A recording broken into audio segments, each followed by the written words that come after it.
오늘 주시는 하나님 말씀은 사무엘하 7장 18절부터 29절까지입니다. 같이 읽겠습니다.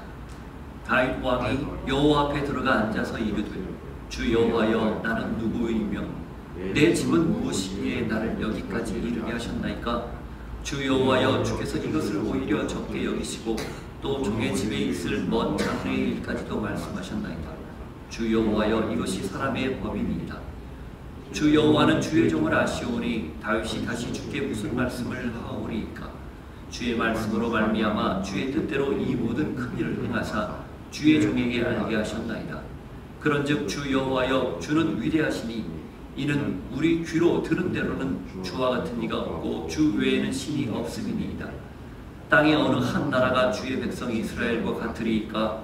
하나님이 가서 구속하사 자기 백성으로 삼아 주의 명성을 내시며 그들을 위하여 큰 일을 주의 땅을 위하여 들어온 일을 애국과 많은 나라들과 그의 신들에게서 구속하신 백성 앞에서 행하셨사오며 주께서 주의 백성 이스라엘을 세우사 영원히 주의 백성으로 삼으셨사오니 여호와여 주께서 그들의 하나님이 되셨나이다.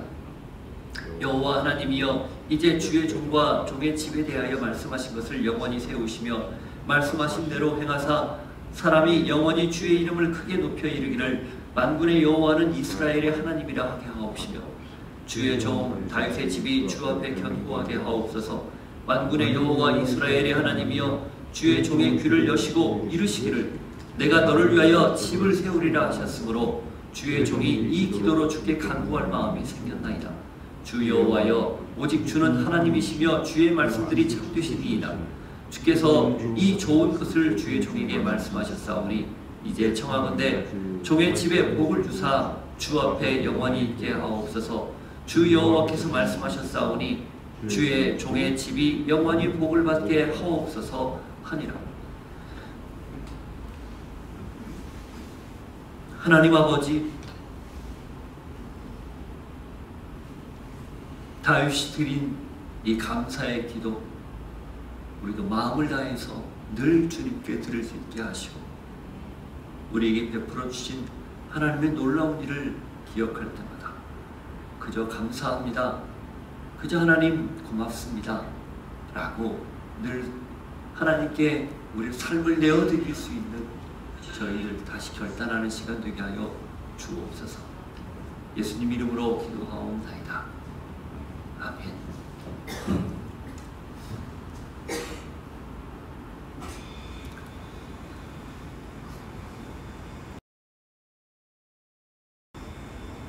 나갈 때 무엇을 가지고 나가야 할까요?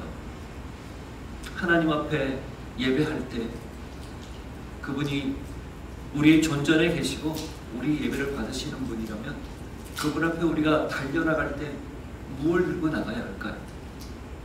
많은 것들이 있습니다. 들고 갈 것도 있고 드려야 할 것도 있고 우리의 태도도 필요하죠. 그러나 가장 중요한 것, 빠뜨릴 수 없는 것, 그리고 반드시 드려야 할 고백, 감사입니다.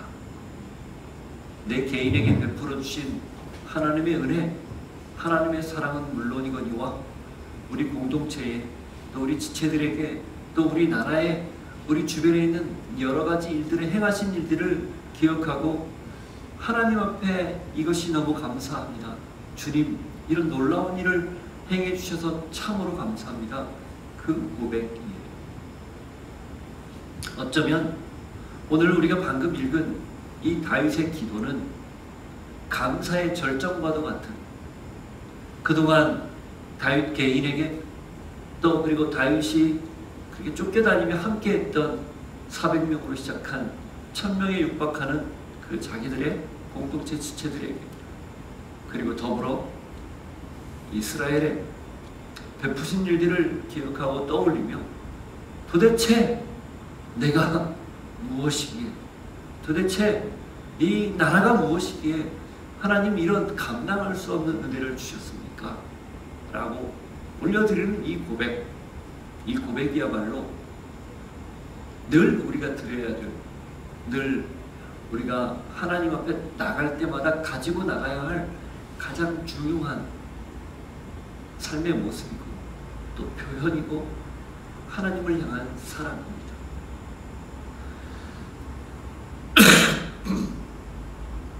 오늘 다윗은 하나님이 나단을 통해서 그에게 베풀어 주신 약속과 은혜를 기억하며 그렇게 들려주신 그 하나님의 다할 수 없는, 측량할 수 없는 그 은혜를 떠올리며 하나님 앞에 나가서 자신이 가지고 있는 최고의 고백을 드리며 감사 기도를 드립니다. 먼저 18절 앞부분을 한번 읽어보시죠. 다윗 왕이 여호와 앞에 들어가 앉아서 이르되, 다윗 왕이 여호와 앞에 들어가 앉아서 이르되, 그 앞부분 17절에 보면 다윗이 이 모든 말씀들과 이 모든 계시대로, 나단이 이 모든 말씀들과 이 모든 계시대로 다윗에게 말하니라. 그 앞부분에 나오는 하나님이 맺은 다윗과 맺은 언약이죠. 다윗 언약이라 불리는 내용입니다. 핵심은 그거죠. 내가 너를 존귀하게, 내 이름을 존귀하게 해주겠다. 그리고 내 몸에서 날 자, 내 씨에서 날 내 아들, 내 후손이 내 집을 지을 것이다. 그리고 나는 그의 아버지가 되고 그는 내 아들이 되어서 내가 그 나라의 위, 왕위죠. 그걸 영원토록 지켜줄 것이다. 보존해 줄 것이다. 그 약속이었습니다. 성전을 지어서 하나님께 드리려고 했던, 그래서 그 모든 것들을 준비했던 다윗의 마음, 그 태도를 하나님이 기쁘게 보신 거죠. 자기는 백향목 북에 이 좋은 집에 거하는데 자기 눈에 볼 때 하나님의 집은 초라한 장막에 거하는 것이 못내 미안하고 죄송하고 아쉬워서 하나님의 집을 정말 가장 아름답고 가장 훌륭하게 웅장하게 지어드리려고 하는 그 다윗의 마음을 하나님이 기쁘게 받으셔서 그 마음을 받으시고 하나님이 마음으로 다윗에게 하신 약속이었죠. 자, 그랬을 때 다윗이 감사합니다 라고 단순히 마무리하지 않고 자신이 가지고 있는 최고의 고백을 하나님 앞에 드리며 하나님 앞에 들어가 앉았다, 이렇게 되어 있습니다. 여기 앉았다 라는 표현이요, 원문을 보면 무릎을 꿇었다 이런 표현입니다. 자, 우리가 언제 무릎을 꿇습니까? 상대방을 인정할 때, 그분을 온전히 신뢰할 때, 그분을 온전히 전폭적으로 지지할 때, 그때 무릎을 꿇지 않습니까? 평행 본문이 있어요. 역대상 17장을 한번 보시죠.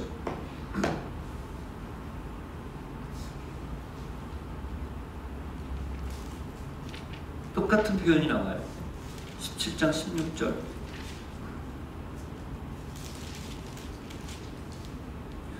다윗 왕이 여호와 앞에 들어가 앉아서 이르되, 여기서도 이 앉아서라는 표현이 무릎을 꿇고 이르되, 무릎을 꿇고 기도하여 말하기를, 고백하기를, 그렇게 되어 있습니다. 다윗의 태도는 하나님이 하신 이 모든 것들을 인정하고 그 앞에 무릎을 꿇고 하나님 앞에 겸손히 자신을 낮추고 하나님이 하신 일들을 이제 드러내고 감사의 고백을 드리는 그런 마음의 자세를 가지고 있었다라는 거예요. 기도는, 감사는 하나님 앞에 무릎을 꿇고 드리는 고백입니다. 다시 말하면 하나님의 하나님 되심을 인정하고 난 하나님의 종이고 하나님이 베풀어 주신 은혜를 늘 감사로 기억하는 그런 대상이다라는 것을 인정하는 태도죠.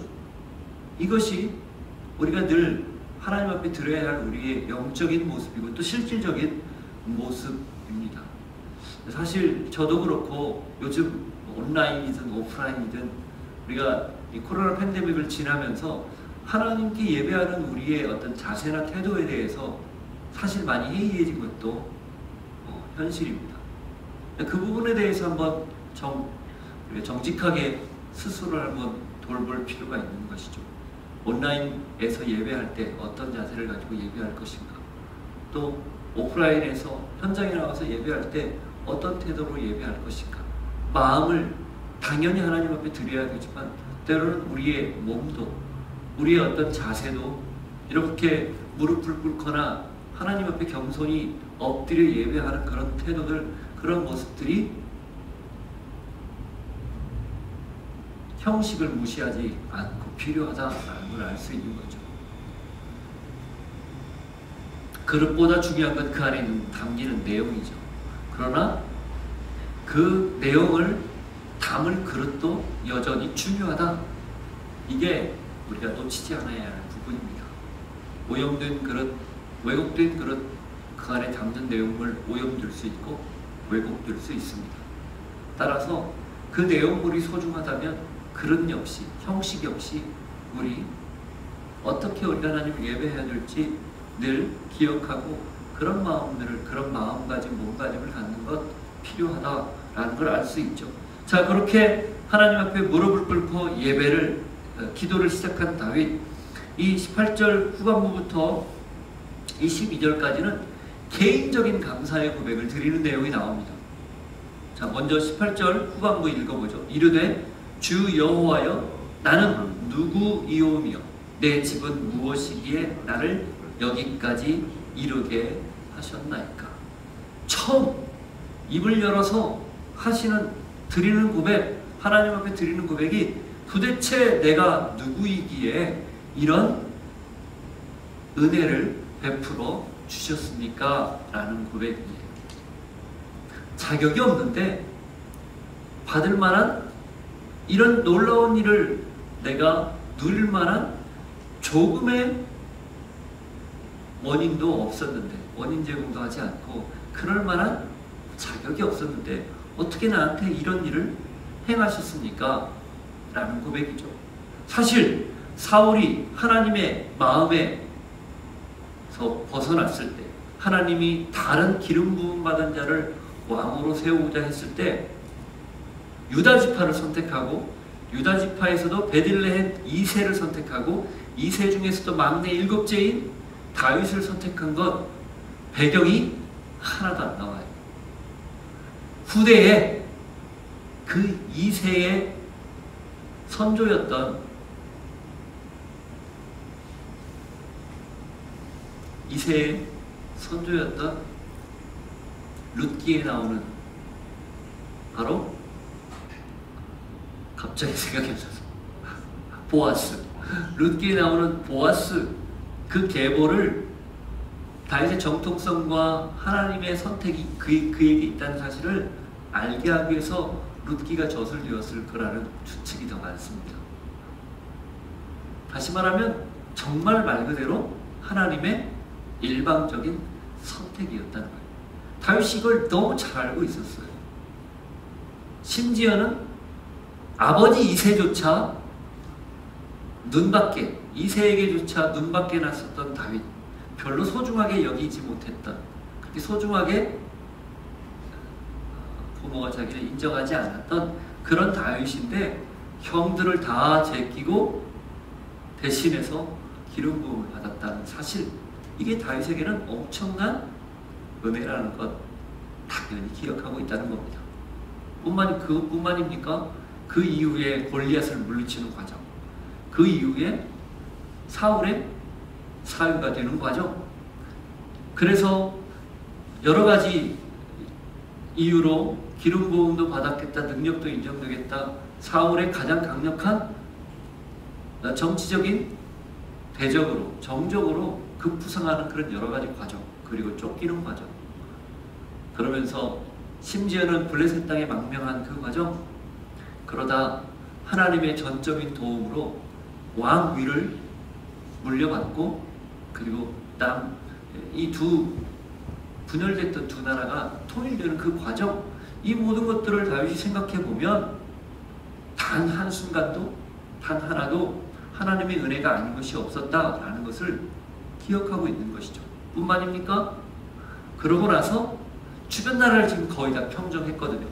내일 다음 주에 읽을 8장, 다윗이 어디로 가든지 이기는 이 내용은 사실 시기적으로는 보면 요 7장 내용의 앞부분에 어느 정도 다 이미 이루어진 일로 보거든요.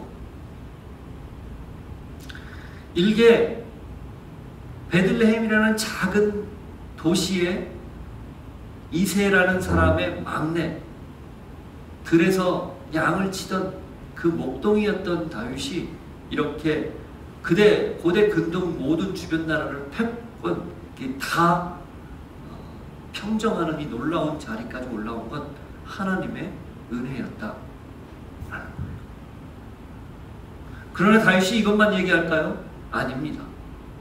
그 바로 앞에 나왔던 6장에 하나님의 법궤가 다윗성으로 들어와서 이제 명실공히 하나님이 다스리는 나라의 모든 구색을 또 모든 모습을 다 갖춘 것까지도 염두에 두고 있는 겁니다. 어떻게 이런 일이 나를 통해 가능했을까?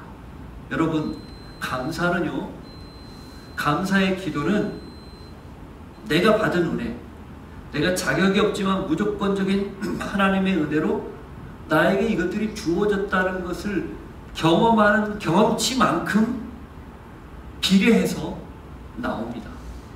우리가 왜 불평을 하고 우리가 왜 늘 지금 현재의 모습에 만족하지 못하고 무언가 불안하고 무언가 전전긍긍하는 그런 모습들을 가질까요? 네, 하나님이 베풀어 주신 은혜, 하나님이 우리에게 쏟아주신 그 정말 크신 것들을 잘 기억하지 못하기 때문이죠. 잘 떠올리지 못하기 때문이죠.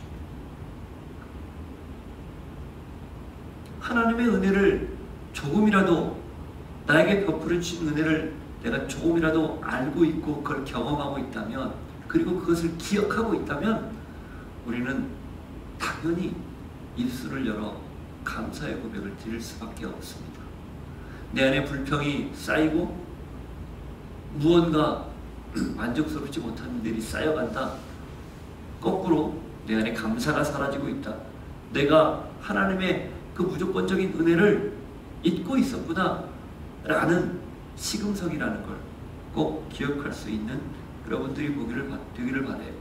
자, 그러면서 한 가지를 더 이야기하는데, 그렇게 베풀어 주신 것도 놀랍고 큰데 이제 더 감당할 수 없는 말씀, 약속까지 주셨습니다. 이렇게 얘기하는 거예요. 19절, 주 여호와여, 주께서 이것을 오히려 적게 여기시고 또 종의 집에 있을 먼 장래의 일까지도 말씀하신나이다. 주 여호와여, 이것이 사람의 법입니다. 지금까지 베풀어 주신 것만으로도 감당할 수 없는 은혜인데, 이 앞부분에 보면 하나님이 약속해 주셨잖아요. 그것까지도 주시다니요. 이 표현이에요, 한마디로. 아니, 지금까지 주신 것도 너무 크고 좋은데 앞으로 이 놀라운 약속, 더 큰 것들을, 더 좋은 것들을 하나님의 그 무엇보다도 약속을 주셨다는데 이거 정말 놀라운 일 아닙니까? 이렇게 고백하는 거예요. 주 여호와여, 이것이 사람의 법이니이다. 여기 조금 애매한 그런 번역이에요. 원문은 그런 뜻이 아니에요. 그 새 번역이 이렇게 번역을 했습니다. 이것이 어찌 주님께서 사람을 대하시는 일상적인 방법이겠습니까? 그러니까 특별하게 자기에게 베풀어 주신 은혜뿐 아니라 앞으로 일어날 감당할 수 없는 약속까지도 주셨다는 거, 이걸 다윗이 고백하면서 하나님 보통 이렇게까지는 하지 않으시잖아요. 이거 상식적이지 않은 일이잖아요. 일상적인 방법이 아니잖아요. 굉장히 특별하게 약속해 주셨지 않습니까? 이렇게 말씀하는 거예요. 고백하는 거예요.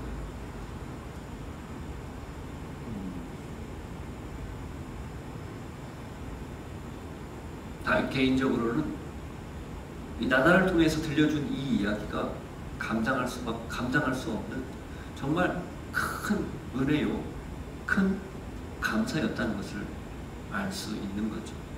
20절부터 22절을 읽습니다. 주 여호와는 주의 종을 아시오니 다윗이 다시 주께 무슨 말씀을 하오리이까? 주의 말씀으로 말미암아 주의 뜻대로 이 모든 큰 일을 행하사 주의 종에게 알게 하셨나이다. 그런즉 주 여호와여, 주는 위대하시니 이는 우리 귀로 들은 대로는 주와 같은 이가 없고 주 외에는 다른 신이 없음이니이다. 더 이상 할 말이 없다.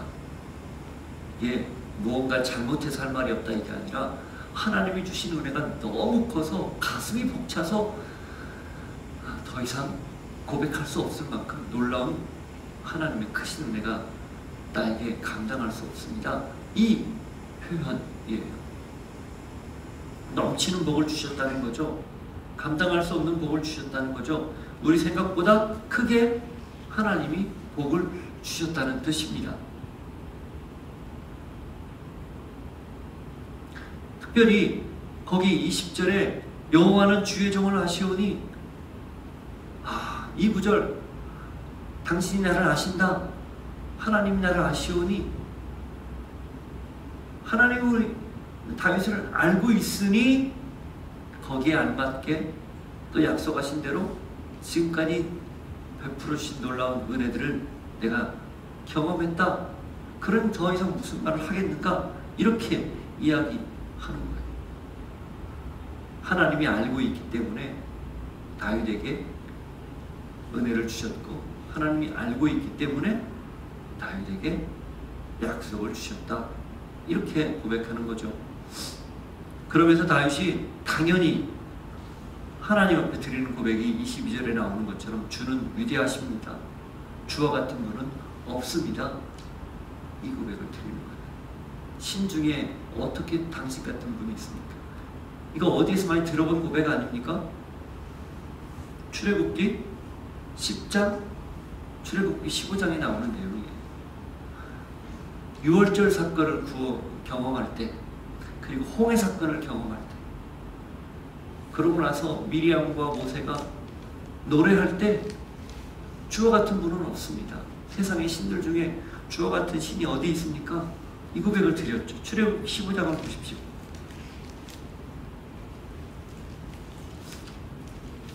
홍해를 가르고 구원을 경험한 모세와 미리암의 노래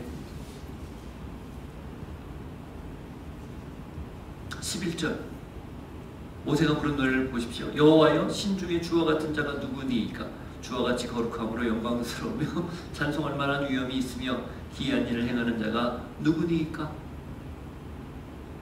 이 10가지 재앙을 통해서 이스라엘을 구원하고 장자의 그 죽음을 통해 유월절 의식을 제정하고, 그걸 통해 결정적으로 이집트에서 벗어날 수 있는 계기를 마련하신 것으로도 끝나지 않고, 홍해 앞에서, 그 막다른 길 앞에서 하나님 그 길을 여시고 애굽의 온 군대를 바다에 수장시킨 것을 보고 모세가 드린 고백, 이 고백을 지금 다윗도 드리고 있는 거예요. 여러분, 우리가 하나님을 경험하는 만큼 그분 같은 분이 없다는 걸 아는 거, 이게 은혜입니다. 이 고백을 드릴 수 있는 게 신앙이에요. 왜 우리가 다른 것에 기웃기웃할까요? 하나님 외에 다른 것들에 왜 자꾸 마음이 갈까요? 하나님 같은 분이 없다, 이 고백을 드리지 못하기 때문이에요. 여기도 하나님 같고 여기도 하나님 같고 여기는 더 하나님 같은 그런 것들이 있기에 거기에 자꾸 기웃거리는 거예요. 주와 같은 분은 없습니다. 이 고백은요, 하나님, 우리는 당신만을 인정합니다. 당신만을 섬깁니다. 당신만이 나의 전부입니다. 이 고백과 같은 거죠.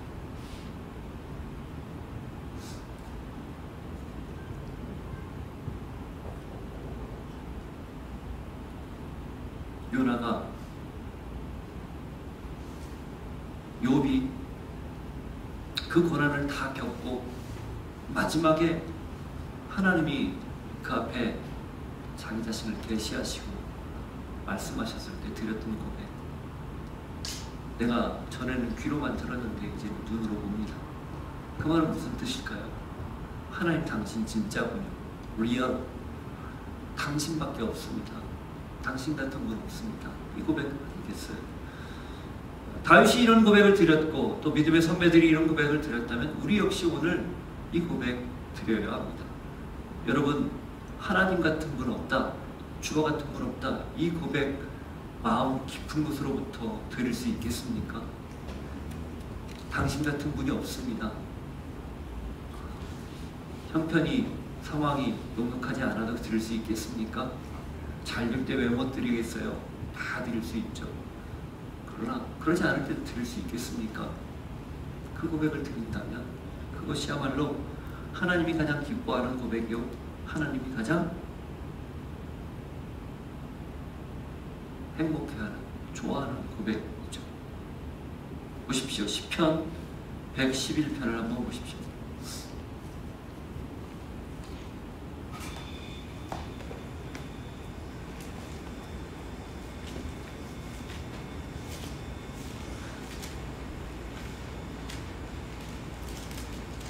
(111편) 1절부터 4절. 할렐루야. 내가 정직한 자들의 모임과 회중 가운데에서 전심으로 여호와께 감사하리로다. 감사의 고백을 드리는 거예요. 여호와께서 행하시는 일들이 크시오니 이를 즐거워하는 자들이 다 기리는도다. 그의 행하시는 일이 존귀하고 엄유하며 그의 의가 영원히 서있도다. 그의 기적을 사람이 기억하게 하셨으니 여호와는 은혜로우시고 자비로우시도다. 이 시편 기자가 감사의 고백을 드리는데 근거는 무언가? 하나님이 하신 일을 기억하는 거예요. 하나님이 행하신 놀라운 일들을 떠올리는 거죠. 그러고 보니 그 하나님의 기적, 하나님의 역사를 기억해 보니 그분은 은혜롭고 자비로우시다는 거예요. 그러니 나는 그분을 찬양할 수밖에 없다. 이게 시편 기자의 고백이에요.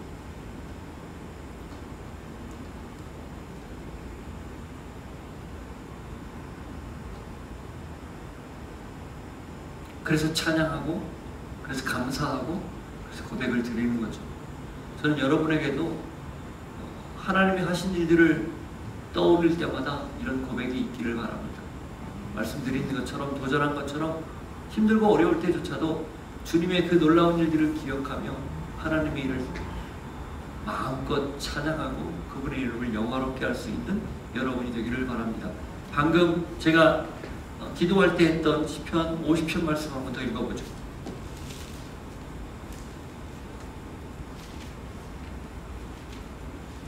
(50편) 14절 15절. 감사로 하나님께 제사를 드리며 지존하신 이에게 내 서원을 갚으며 환난 날에 나를 부르라. 내가 너를 건지리니 내가 나를 영화롭게 하리라. 감사로 하나님께 제사를 드리고 지존하신 이에게 서원을 갚으며, 감사의 제사, 서원의 제사를 드리라는 거예요. 그런데 그게 어떻게 연결되는 거예요? 환난 날에 나를 부르라.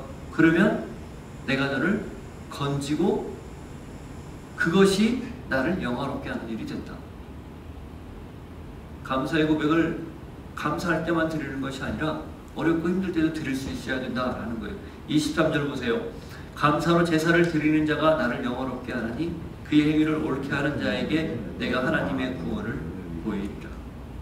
결국 우리가 드리는 감사하며 드리는, 정말 감사할 때 드리는 그 감사뿐 아니라 힘들고 어려울 때, 고난 중에 있을 때, 그때조차 하나님 앞에 감사의 제사를 드린다면, 부르짖는다면 하나님이 그걸 건지실 것이고 그것은 하나님을 영화롭게 하는 일이 된다.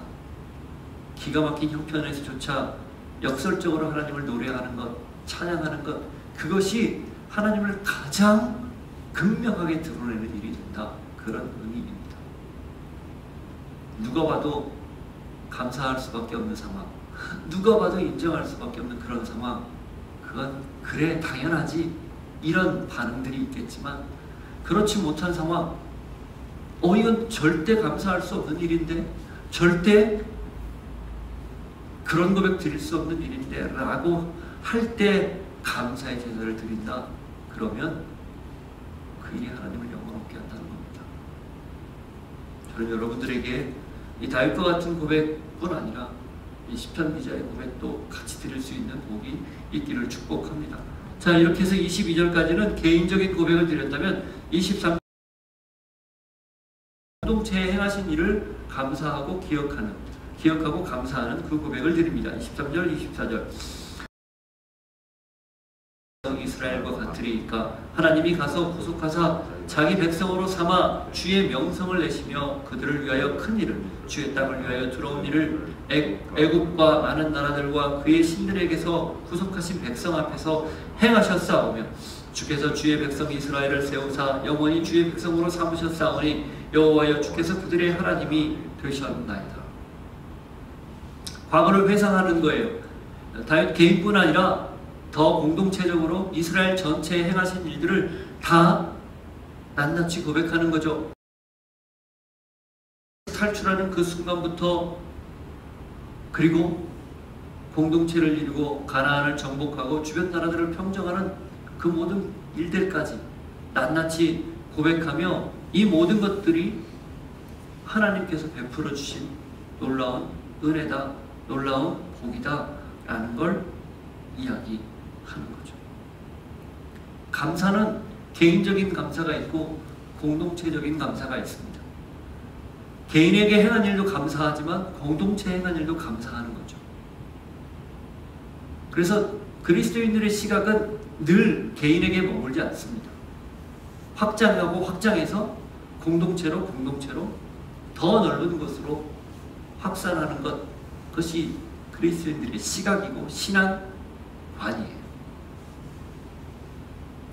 교회가, 신앙이 개인에게 머물 때, 또 개인적인 것에 어떤 복이나 하나님의 역사에 초점이 집중될 때 그 교회는 얼마 가지 않아 변질될 수 있습니다.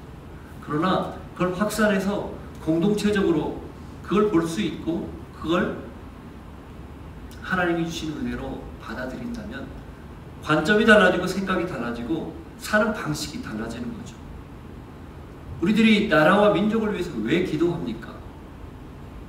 내 생각과 다르고 내 어떤 정치적인 성향과 다르다 할지라도 왜 기도해야 합니까? 예, 공동체이기 때문이에요. 그러면 나라뿐입니까? 다른 나라, 열방들은 어떻습니까? 그들을 왜 기도해야 됩니까? 다 하나님의 큰 의미에서 나라이기 때문에 기도해야 되는 것이죠. 신앙의 관점이, 방향이, 또 보는 범위가 전혀 다른 거죠. 다윗은 개인의 감사의 고백으로만 하나님 앞에 하나님 주신 은혜를 드리지 않고 이스라엘 공동체 전체에 베풀어 주신 일까지 같이 기도하고 있어요. 그 이야기는 내 개인적인 결정, 내 개인적인 관심, 내 개인적인 꿈, 이것만이 전부가 아니다 라는 걸 보여주는 거예요. 다윗의 관심은 개인을 넘어서서 한 공동체에 있었고 더 넘어서서 하나님의 나라에 있었다는 것을 알 수 있는 거죠.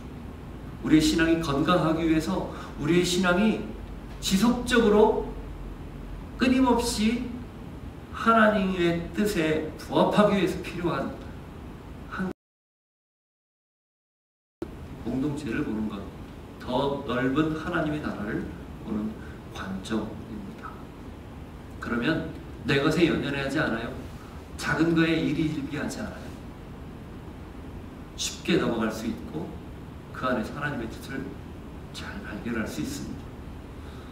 저는 여러분들에게도, 우리 교회 공동체에도, 또 함께 예배하는 모든 분들에게도 이런 복이 있기를 도전합니다. 자, 이제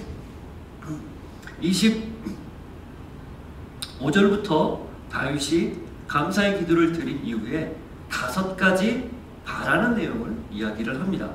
25절부터 쭉 읽어보죠. 25절. 여호와 하나님이여, 이제 주의 종과 종의 집에 대하여 말씀하신 것을 영원히 세우시며 말씀하신 대로 행하사 사람이 영원히 주의 이름을 크게 높여 이르기를 만군의 여호와는 이스라엘의 하나님이라 하게 하옵시며 주의 종 다윗의 집이 주 앞에 견고하게 하옵소서. 만군의 여호와 이스라엘의 하나님이여, 주의 종의 귀를 여시고 이르시기를 내가 너를 위하여 집을 세우리라 하셨으므로 주의 종이 이 기도로 주께 간구할 마음이 생겼나이다. 주 여호와여, 오직 주는 하나님이시며 주의 말씀들이 참되시나이다. 주께서 이 좋은 것을 주의 종에게 말씀하셨사오니 이제 청하건대 종의 집에 복을 주사 주 앞에 영원히 있게 하옵소서.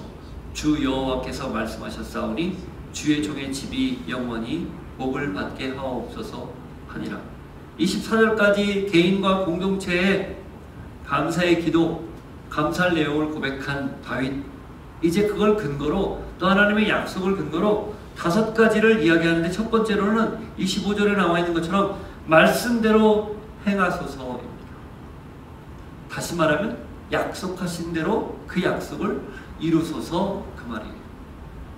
지금 이 앞에 나단을 통해서 약속한 내용들이 있잖아요. 그리고 그 전에 믿음의 선배들과 약속한 내용들이 있잖아요. 모세와 약속한 내용이 있고 아브라함과 언약한 내용들이 있잖아요. 그것들을 이루어 주십시오. 그 말은 건 뭐예요? 지금 다윗이 꿈꾸는 것, 다윗이 고백하는 것, 다윗이 바라는 것은 하나님, 이 나라는 말씀이, 약속이 이루어지는 나라 되게 해주십시오 라는 고백이에요.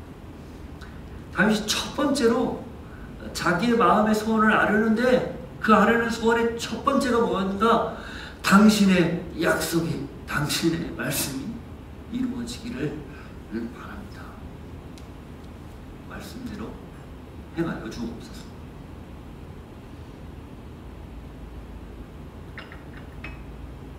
개인의 일신의 안위나 개인의 꿈을 이야기하지 않았습니다. 하나님 나라를, 하나님의 말씀을, 그 말씀이 이루어지기를 기도했습니다. 우리의 기도가 왜 바뀌어야 되는가? 이것 때문이에요. 우리가 어떤 기도를 드려야 될까? 그리고 어떤 기도를 하나님이 기뻐할까? 어떤 기도에 하나님이 반드시 응답하실까? 약속, 약속, 말씀, 말씀. 그걸 붙들고 약속하셨으니 하나님 이루어 주십시오. 이 기도 우리가 제일 먼저 드려야 합니다. 개인도, 교회도, 공동체도. 그래야 하나님이 놀라운 그 심리를 행하시는 것이다.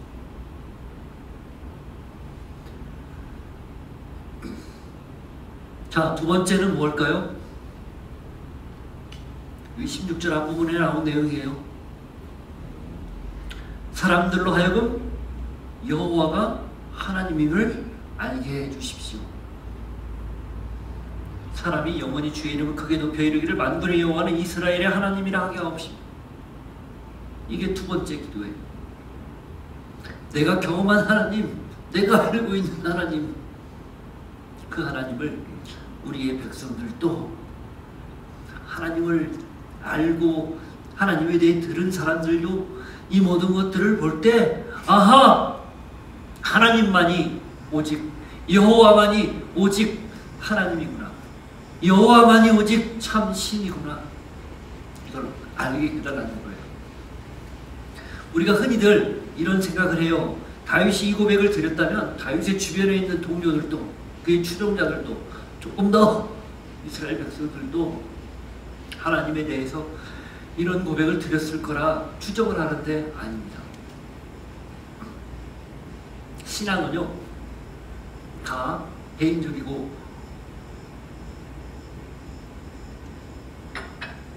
다 내가 생각했던 것만큼, 내가 믿는 것만큼 그렇게 믿지 못하더라는 거예요. 다윗의 마음은 뭘까요? 말씀이 이루어지기를 기도하면서 동시에 그 말씀하신 하나님이 여호와다 라는 걸 모든 사람들이 알기를 원했다는 겁니다. 곧 내가 믿는 하나님, 당신도 인정하고 당신도 그렇게 되기를 원합니다. 이 고백이에요. 내가 경험한 복음, 은혜, 사랑, 당신도 알기를 원합니다. 사람들도 알기를 원합니다. 그렇게 해주십시오. 이 고백 드리는 거죠. 우리의 기도의 두 번째, 바로 이 기도입니다. 하나님, 주님을 알게 해주십시오. 여호와가 하나님이라는 사실을 알게 해주십시오. 그 고백 우리가 동일하게 드려야 합니다.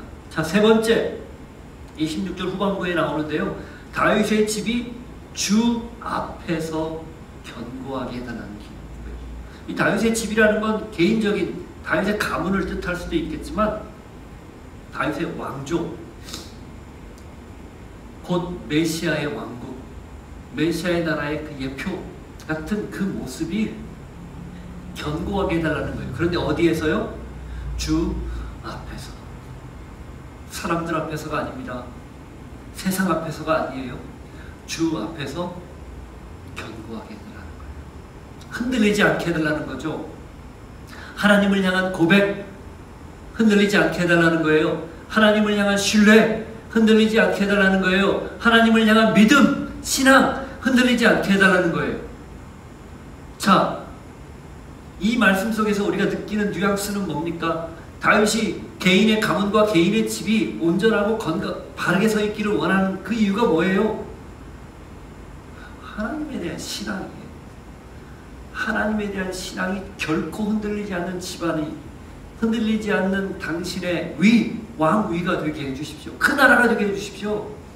그 고백 드리는 거예요. 애석하게도 솔로몬 시대 이후 그것이 변절되어 가지만, 그것이 계속 왜곡되고 타락하지만, 이 결과적으로는 중간중간 하나님의 뜻을 따르는 왕들도 나타나고, 결과적으로는 그리스도 예수를 통해서 완성될 나라, 하나님의 나라, 그 나라가, 그리고 그 나라를 통해서 예수님이 새로 세우신 교회가 여호와 앞에서, 하나님 앞에서 결코 흔들리지 않는 신앙, 변질되지 않는 신앙, 그 신앙을 갖게 해달라는 고백입니다. 교회는 무엇일까요? 교회는 하나님 앞에 서 있는 공동체입니다. 교회는 무엇일까요? 교회는 여호와 앞에서 하나님을 향한 분명한 신앙 고백, 주는 그리스도시요 살아계신 하나님의 아들입니다 라는 이 베드로의 신앙 고백 위에 세워진 하나님의 꿈이에요. 그 어떤 것도 그 무엇도 대체할 수 없습니다. 조직도 시스템도 사람도 아니에요. 그 고백이 온전한 모임, 개인, 그게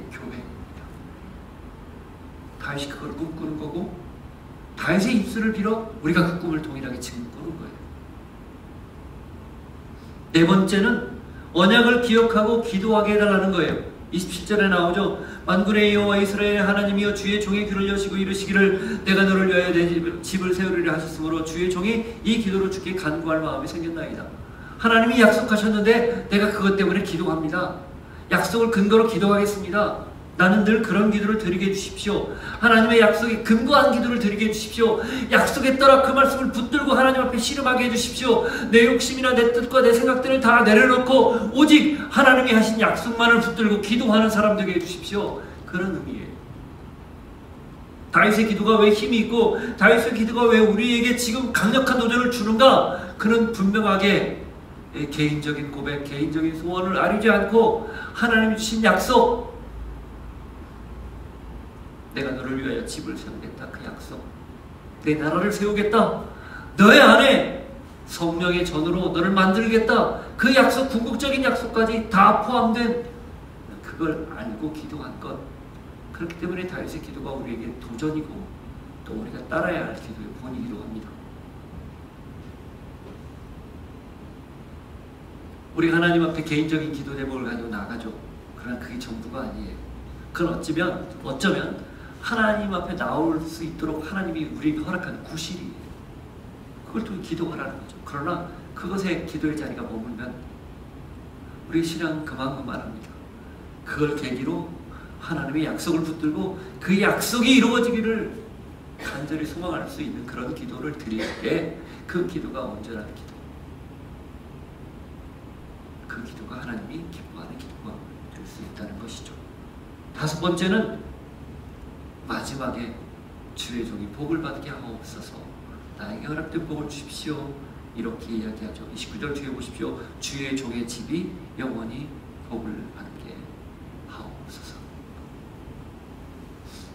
말씀대로 행하시옵소서. 사람들로 하여금 여호와가 하나님임을 알게 해주십시오. 당신 앞에서 영원히 견고한 하나님의 나라를 세우게 해주십시오. 언약을 기억하고 기도하는 사람이 되게 해주십시오. 주님 복을 주십시오. 마지막에 자기가 바라는 기도를 드리면서 이 하나님 앞에 드린 감사의 기도를 마무리합니다. 여러분, 감사의 제사를 하나님 앞에 늘 드립니다. 그 감사의 제사는 주님을 영화롭게 합니다. 환난 날에 조차 하나님 앞에 감사할 때 그 감사는 기적을 낳습니다. 요나서 읽고 마치죠. 요나서 2장. 요나가 물고기의 뱃속에 있을 때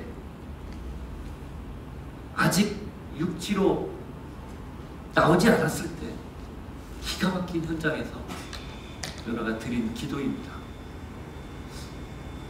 요나서 2장인데요. 1절부터 시작. 요나가 물고기 뱃속에서 그의 하나님 여호와께 기도하여 이르되 내가 받은 고난으로 말미암아 여호와께 불러 아뢰었더니 주께서 내게 대답하셨고 내가 수월의 뱃속에서 부르짖었더니 주께서 내게 내 음성을 들으셨나이다. 주께서 나를 깊음 속 바다 가운데에 던지셨으므로 큰 물이 나를 둘렀고 주의 파도와 큰 물결이 다 내 위에 넘쳤나이다. 내가 말하기를 내가 주의 목전에서 쫓겨났을지라도 다시 주의 성전을 바라보겠나이다 하였나이다.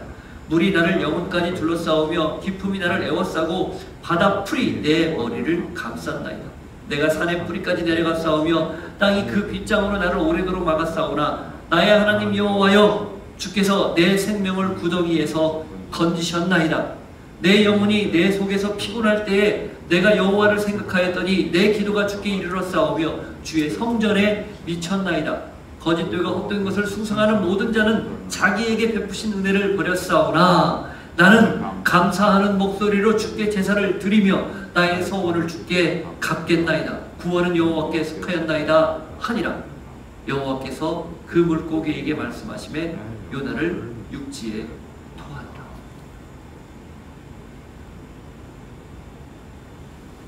요나가 물고기 뱃속에서 이 기도를 드렸다는 걸 기억하십시오. 그리고 기도가 이미 응답된 것으로 여기고 확신 속에서 드렸다는 걸 기억하십시오. 그리고 감사의 제사를 이 모든 걸 통해서 다 아우르는 고백으로 드렸다는 걸 기억하십시오. 다윗의 기도 속에서 우리가 감사를 배웁니다. 하신 일을 기억하는 거죠. 당연히 감사합니다. 그러나 이 다윗의 기도 속에서 또 하나, 그러지 못했을지라도 감사의 기도를 드린다면 하나님은 그 기도를 통해 구원을 베푸시고 하나님은 그 일이 당신을 영원롭게 하는 일로 사용하실 거라고 믿습니다. 그리고 하나님의 약속을 붙들고 말씀을 붙들고 하나님이 여호와가 하나님이라는 사실을 드러내며 여호와 앞에 영원히 견고하게 서 있기를 바라고, 그리고 약속하신 말씀에 따라 그 약속에 따라 기도하는 사람, 그 기도를 드릴 때 하나님은 우리에게 한량없는 은혜를 베풀어 주실 것입니다. 그런 은혜와 복이 여러분에게 있기를 축복합니다. 다 같이 한번 기도합시다. 하나님 아버지, 다윗이 드린 이 감사의 기도를 오늘 우리가 같이 드립니다. 우리에게 행하신 일들을 기억하고 그것을 회상하며 감사합니다 드립니다. 주님, 우리의 고백을 받아주십시오. 그러나 그러지 못할 때, 그러지 못했을 때에도 하나님 앞에 감사의 기도를 드릴 수 있는 저희가 되게 하옵소서. 우리가 부족한 중에도 하나님을 찾을 수 있는 저희가 되게 해주십시오. 같이 한번 기도하겠습니다.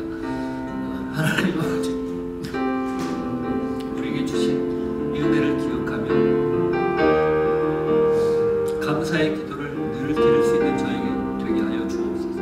신중에 여호와 같은 분이 어디 있습니까? 나에게 이런 놀라운 일을 행하신 하나님, 나를 구원하신 하나님, 나를 살려주신 하나님, 나에게 한량없는 은혜를 베풀어 주신 하나님, 그 하나님을 기억할 수 있는 저희 되게 하시고 늘 주님을 따라갈 수 있는 저희 되게 하시고 하나님 앞에 우리의 마음을 드릴 수 있는 저희 되게 하시고, 더불어 주여 우리가 어렵고 힘들 때조차 쉽지 않은 상황에서조차 늘 감사할 수 있는 마음, 감사의 제사를, 소원을 드릴 수 있는 그런 사람으로 살아갈 수 있도록 도우셔서 주님, 바라기는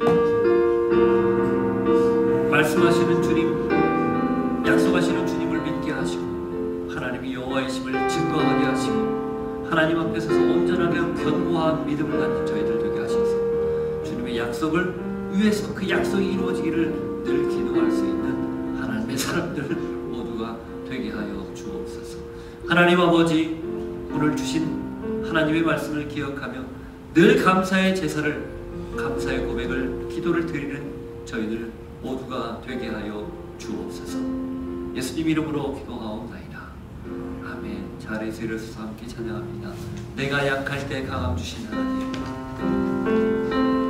내가 약할 때 강함 주고 가난할 때 우리를 부욕해 하신 나의 주 감사. 내가 약할 때 강함 주고 가난할 때 우리를 부욕해 하신 나의 주 감사 감사.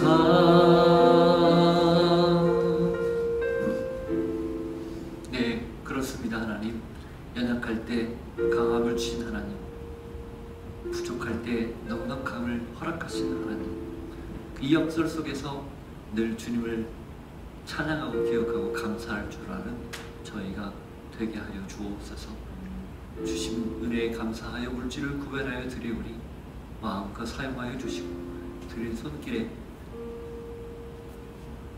하나님이 넘치는 복이 삶의 현장에 그 모두에 함께하게 하여 주옵소서. 지금은 예수 그리스도의 은혜와 하나님 아버지의 사랑과 성령님의 교통하심이 감사의 제사를 늘 하나님 앞에 드려 하나님의 이름을 영화롭게 하기를 소망하고 결단하는 주의 백성들 머리 위에 삶의 자리에 함께 하시기를 축원하옵나이다. 아멘.